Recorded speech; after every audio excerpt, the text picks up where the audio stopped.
All right, so I have a brand new DCU update for you guys today. And before I get into the topics I'm going to talk about, I wanted to talk about a couple of other small topics. One of those being Rebel Moon from Zack Snyder, and then something else on the Marvel side. Yes, I'm going to talk about Marvel briefly here for a minute because I want to talk about something that has absolutely disgusted me over the last couple of days. But first, let's talk about Rebel Moon. I put it out there that if you guys wanted me to cover Rebel Moon, and it looks like I'm going to probably be covering Rebel Moon in separate videos. It was almost 50-50 where people said, yes, include it in your update. Others said, keep it separate, do a playlist. And I think a playlist is probably the smart way to go for Rebel Moon. I will start covering that very shortly just because they just finished principal photography. There's probably going to be more information coming out. When I feel like there's enough to do a short, less than 5-minute video, I will go ahead and do those. So that's where that's going to come, that information is going to come in the future.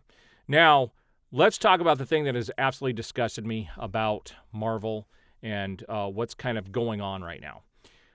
I was really excited. I really want to see Black Panther 2. I do. I have not been that excited for a Marvel film since they got done, tying up the, with the big storyline, Endgame and all of that. And I've just lost interest in the MCU. There really hasn't been anything fantastic that has come out since. And Black Panther 2 was one of those that I was uber excited to actually go see. Well, I've come to the decision that I am not going to support this film. I am not going to go see it. I will wait until it's free on Disney+. And here's why. There are many outlets out there that have talked about this. There are many YouTube videos you guys can find, and I don't want to get into the whole controversy here. But Black Lives Matter, BLM, and some other groups have come out and said white people need to stay away on opening weekend. They said we don't want white people there. In fact, that we should be buying tickets to give to black families that can't afford to go to the movies. And this, to me, is quite disgusting. None of us got to choose what color we were born as. I didn't grow up in a wealthy family. Everything I've had to earn on my own. And to tell a segment of society to stay away is in of itself racist, okay? First of all, racists aren't going to go see the movie. They wouldn't. So you don't have to worry about racists showing up on opening weekend. They're not going to support it. They were never going to support it. Now, I'm not a racist by any means. By any stretch of the imagination. I don't care what somebody's color of their skin is. I just don't care. This has me kind of up in arms. I am not going to go near something where I'm not welcome, period. And if they don't think that my money is worth, helping the film out in opening weekend, because I go to every movie pretty much on opening weekend, then that's fine. I'm not going to support the movie. So congratulations on driving white people away from what is probably going to be a pretty awesome film. But, hey, I think, the whole movement is having an opposite effect of what people were hoping for. That's the last I'm going to say on the subject. If you agree with me, I don't want to get into race discussions on my channel, but to tell a certain race to stay away from something because you think somebody is owed something, I'm not going to put up with that. And they lost money because of it. So I'm going to leave it right there. All right, so let's talk about DC. First of all, Warner Brothers Discovery is all in on Superman. So James Gunn's first day at Warner Brothers Discovery was, I think, 2 days ago. And I'm going to show you guys what he posted.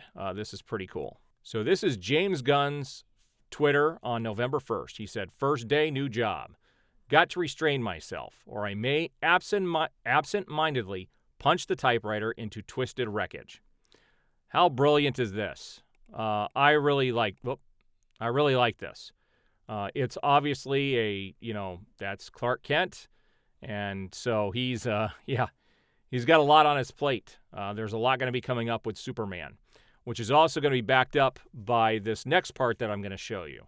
So David Zaslav was on his Q3 earnings call, and he made some interesting comments, and this is reported by Deadline earlier today. Warner Brothers Discovery chief David Zaslav on their content strategy going forward, that they want a real focus on franchises like Superman and Harry Potter. So he says, in the near future, it's pretty simple what the new Warner Brothers Discovery will zero in on. We're going to have a real focus on franchises. Now, his years are wrong here, okay? He says, we haven't had a Superman movie in 13 years, Zaslav emphasized. We haven't had a Harry Potter movie in 15 years. Now, this kind of shocked me. I had to look this up. Now, I already know Superman was 9 years ago, the last Man of Steel film. So it hasn't been 13 years. It's been 9, but still, how you go 9 years without your best, one of your most amazing, probably the most recognizable superhero in the world, is quite frankly disgusting. Now, as far as Harry Potter not having a movie in 15 years, we have had the Fantastic Beasts series, which I've watched the first 2 movies of. I haven't watched the third one yet. But, yeah, the last actual Harry Potter film, the last film, I don't remember the name of it off the top of my head, actually did come out 15 years ago. And that kind of blew my mind. So he said the DC movies and the Harry Potter movies provided a lot of profits to Warner Brothers Motion Pictures over the last 25 years. Recently, Henry Cavill announced that he would be reprising his role as the Man of Steel after making a cameo in Black Adam. However, there are no details on a Superman sequel script or director because they're working on it. He goes on to talk about how Game of Thrones, Sex and the City, Lord of the Rings, were things that are big examples of things that they should be kind of dabbling in here. He said, let me just read this. House of Dragon is a big example of that. Game of Thrones taking advantage of Sex and the City, Lord of the Rings. We still have the right to do Lord of the Rings movies, Zaslav noted, but we do not call out new lines upcoming.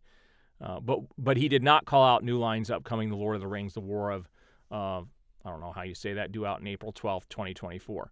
He says, you focus on the big movies, the tent poles that people are going to leave early for dinner to see, which is a good point.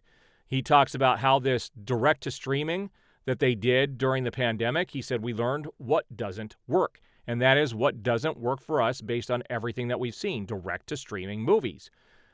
To be spending $1 billion or collapsing a movie picture window into a streaming service, the movies that we launch into theater do significantly better. And launching a 2-hour, 40-minute movie direct-to-streaming has done nothing for HBO Max in terms of viewership, retention, or love of the service. He also talks about how this I don't necessarily agree with when you're paying a premium for HBO Max, but it says the entire library shouldn't be on HBO Max and paid for by HBO Max.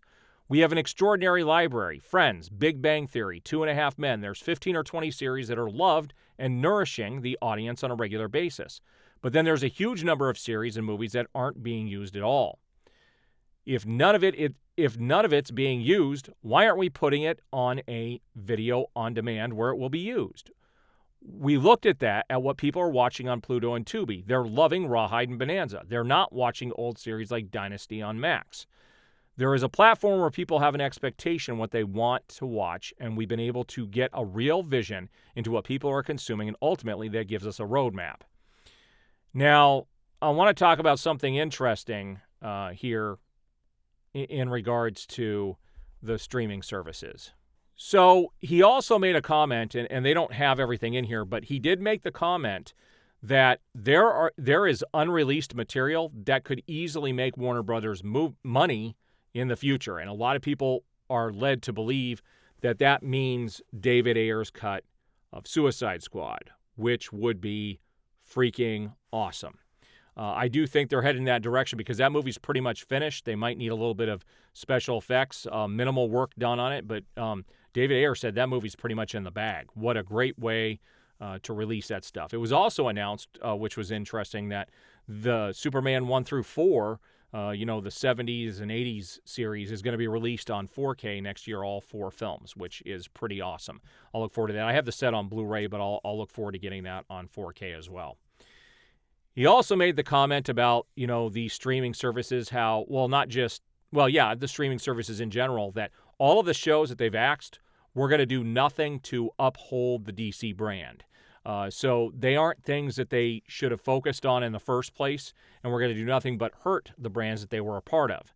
So he does have a direct vision. He knows what he's doing, and he's making good on the promise that he made that he's all in on Superman. I mean, he's mentioned Superman so many times in the past, and that they want to put a focus on those characters. Now, the last thing I want to talk about, which is pretty awesome, and I mentioned this in a previous video, there's a lot more chatter out there that Wonder Woman 3 is definitely going to be a Trinity film, with Batman and Superman being supporting characters in that film, and that it is going to be an adventure that requires all 3 of them.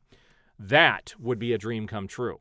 I can tell you right now, if Wonder Woman 3 does that because of the success of the first 2 films, especially the first one, if they bring in Superman and Batman into that, that's going to be a huge movie. That is going to be a massive film and make them a ton of money. So they are definitely going in the right direction. I look forward to confirmation on a lot of these things, because some of this stuff is still rumor. The Wonder Woman 3 thing is still rumor at this stage, but there's a lot of chatter about it out there on a lot of reputable websites and sources. So I tend to believe usually when there's that much chatter, there is some truth to it. Now, the truth does get kind of skewed sometimes, like when Henry Cavill was supposed to show up at Comic-Con and he didn't. They said he had COVID, but yet he was actually in a studio on a secret mission to film his scenes for Black Adam and supposedly an end credit scene for The Flash. That's still, again, a rumor, but that movie will be coming out shortly as well. All right, so there's going to be a lot of things to cover in the future. I do appreciate the support. We will see you on the next video.